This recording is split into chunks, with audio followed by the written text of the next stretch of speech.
Just start us off here, because you're involved in a group that's calling for drug policy reform. What exactly do you mean by that? Well, we want drug policy based on evidence. And for 50 or 60 years, the world has proceeded on a basis of global prohibition of all narcotics. And quietly over that 50 or 60 years, we've created a position of, frankly, total catastrophe in terms of the consequences of the policy. And we think it's time to have a proper look at the evidence. And the evidence is all around the world about the terrible consequences of our current policy, not only of the appalling impact socially and on the criminal justice system all around the world, but also on the foregone opportunities where we've not done the research into potential medicine from classes of drugs such as the psychedelics and cannabis. And there's a huge opportunity for the United Kingdom if we're now serious about growth, about getting a great start in an area where we ought to be strong. So I'm assuming from that you wouldn't be supportive of changing cannabis to a Class A drug. Is some of what you're talking about legalisation? What we want is, if we're going to move to legalisation of any drug, is a proper evaluation of the evidence.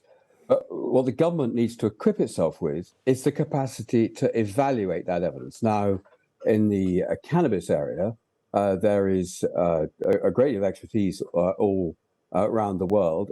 There's been very significant investment in cannabis-related industries in North America and elsewhere, for example, and indeed you've got whole jurisdictions like Canada and Uruguay that have gone down the legalization route, as well as 13 American states.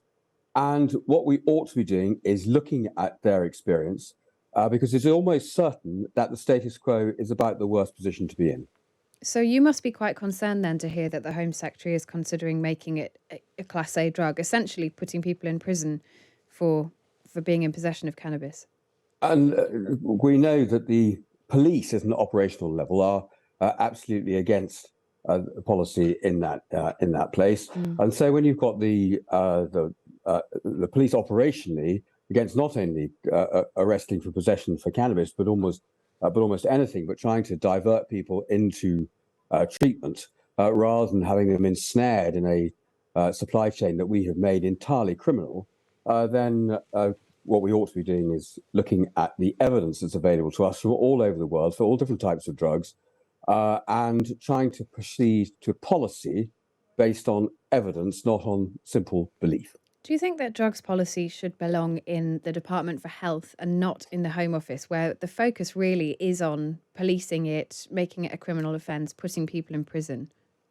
Yes, that's looks like a blinding statement of the obvious, but inevitably, policy towards drugs is going to involve a whole raft of different departments.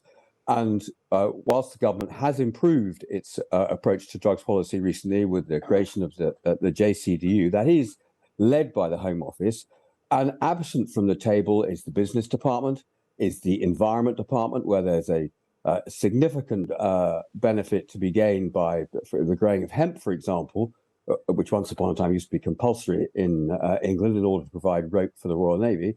But its carbon capture potential is extraordinarily good, and it's very good in terms of crop rotation as well as the Treasury. And if one thinks that it wouldn't take too much effort here in a change of regulation, if we're going to if our focus is on growth, is to get an industry in the UK that would be the size of the Scotch whisky industry in pretty short order if we get the regulations right. And we ought to be having those arguments and those considerations around the table as well. So you want to see better evidence for our drugs policy. You want to see government departments look at this. Well, the evidence for our current drugs policy is that it's in the wrong place. I suppose that's my point, because even talking about changing drugs policy can be, for politicians, quite a touchy issue. Most of them really don't want to talk about it. You're quite right, because most politicians will have the experience of most of the public, which is at some time of life, particularly if they've had what David Cameron called the normal university experience, will have done something illegal. And then they are then frightened about engaging on this issue in a sensible way, apart from sitting on their high moral mountain and saying drugs are bad, they are banned. and then not taking the conversation any further and looking at the consequence of that simplicity and of that prohibition. And the consequence is that actually down in the valleys, if they actually peered down, they would see carnage taking place as a consequence. And we can be in a much better place. We're never going to be able to achieve perfection and to stop humanity wanting to make itself feel better. But if the state takes control of it, what we will actually find and licenses and regulates access to most of these things, what we will find is that people are likely to cooperate with us and look after themselves if properly guided.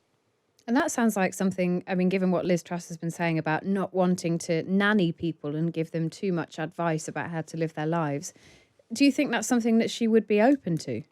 Well, I hope so. And it's certainly absolutely consistent with her general approach. If we want growth and if we want people to take control of their own lives and to make their own decisions in their own interests, why would they be making decisions that are absolutely going to hurt them? And if we can provide people with the information and license and regulate intelligently in the space, we can protect people from things like the kind of cannabis that's largely sold in the UK, which is skunk, which is very, very heavy in the psychoactive elements of cannabis. And if it's consumed by youngsters who are with developing young minds under the age of 24, particularly by sort of mid-teenagers, if they're vulnerable to schizophrenia, it's liable to trigger it. Yeah. And we therefore ought to be, we could be much more robust about protecting supply to under 18s or even under 24s. But I suppose the argument, the counter argument to what you've just said, why would people choose to do things that would be damaging to themselves? Well, that's because,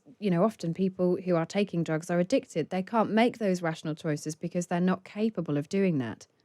Well, this is when we then need to play all the evidence into place and have a proper analysis of different regimes for different drugs. An organisation called Transform has done really terrific work here about the kind of regulatory environment you might want around different drugs.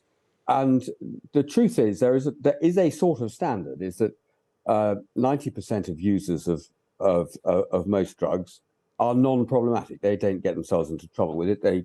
As Winston Churchill said of alcohol, he got more out of it than alcohol got out of him. But there are about 10% of people with most drugs who will get into trouble. And if you are taking a fiscal income off the consumption of that drug, then there is an opportunity to have decent rehabilitative services to help people and also get the public health messaging across to enable people to understand the dangers they're running and give them a more informed basis on which to make any decision, and to create the restrictions in terms of licensing and regulations about access to particular drugs. And we could make it really difficult for under 18s to get cannabis, for example. It's really quite tricky for under 18s to get access to alcohol, but alcohol is a very dangerous drug.